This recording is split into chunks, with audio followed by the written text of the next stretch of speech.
Today we're going to talk about BioSono KLM 2.0. It's online, comprehensive, convenient, and low cost. Okay, let's get started. To access this, go to biosono.com and click Transducer KLM model simulation. Then click OK for term of use. Then you will see this page. To simulate a transducer design, it includes the following steps.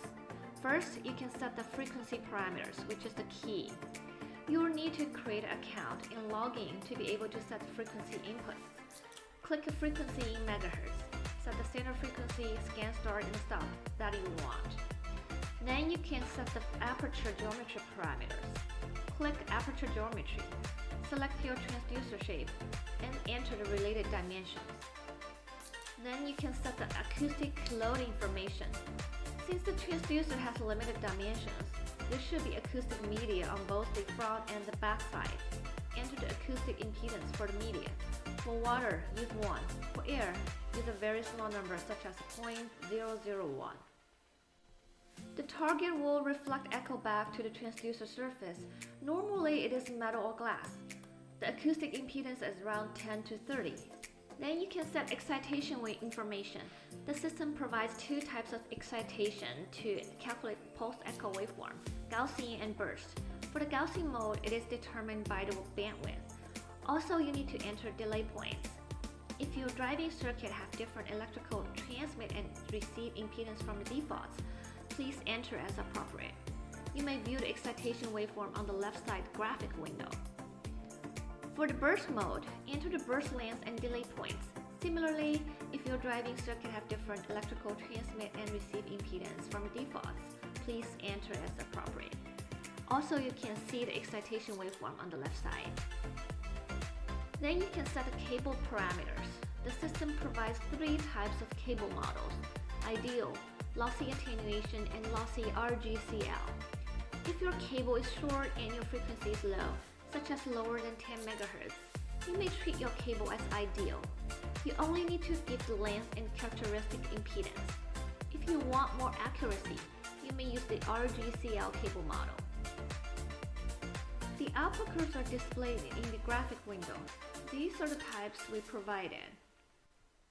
The output data section summarizes the graphic window curve info. When the transmit electrical impedance curve is shown, the output data will display the impedance information at the design frequency. It also provides a suggested match network. 2 methods are used: single inductor tuning or L-shape. Click the Add to Design button. The match network will be added to the design automatically. If there's a cable in the design, the system will provide both the proximal and distal match networks. The proximal network is between transmitter and cable, while the distal network is between the cable and the transducer. When the time domain curve, such as the pulse echo impulse response, is displayed, the curve bandwidth will be summarized at different dB levels. Set the backing and matching layer parameters. These two sections are very similar, so I will use the backing layer as an example. Enter the thickness of the layer in the unit either of the wavelength or millimeter. Click Insert to insert a layer and click Delete to delete a layer. Layer 0 is next to the active material. Click Material to select the material. The instruction is the same as that for the active layer, which I will talk in just a sec. Then you can set active layer parameter. For active materials, most likely the PZT, you need to give the thickness, normally close to half of the wavelength. You may either enter in a unit of wavelength or millimeter. You also need to click the material button to select a specific active material. You may enter the acoustic properties directly or load a material from the library. There are 3 types of libraries: My Library, System Library, and Shared Library.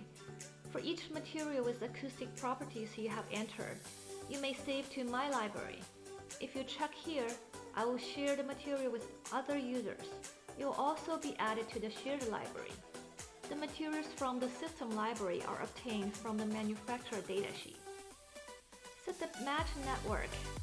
Based on your electrical impedance, you may also need to add inductors and/or capacitors on either the proximal or the distal side for impedance match.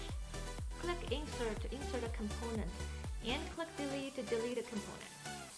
may change the connection, type of component, and value. Component 0 is next to the transducer for the distal side, and component 0 is next to the cable for the proximal side.